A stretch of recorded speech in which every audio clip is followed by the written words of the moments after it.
निधि झा बहुत ही धूमधाम से मनाई है गणेश चतुर्थी। जी हाँ दोस्तों, निधि झा अपने सोशल अकाउंट से फोटो शेयर की हैं जिसमें वो यश कुमार मिश्रा के साथ मिल करके पूजा की हैं। और गणेश चतुर्थी के दिन पूजा पे और भी बहुत सारे लोग निधि झा के घर आए थे और पूजा में शामिल हुए थे।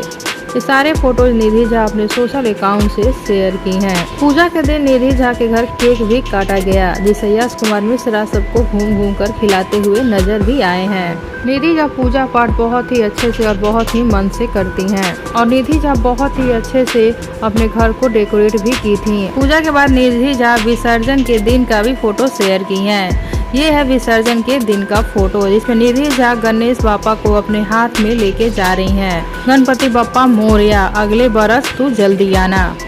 तो आप सब इस वीडियो को देखने के बाद क्या कहना चाहते हैं कमेंट बॉक्स में जरूर बताइएगा। साथ ही वीडियो को लाइक कर लीजिए, चैनल को सब्सक्राइब कर लीजिए और इस वीडियो को ज़्यादा से ज़्यादा शेयर कीजिए।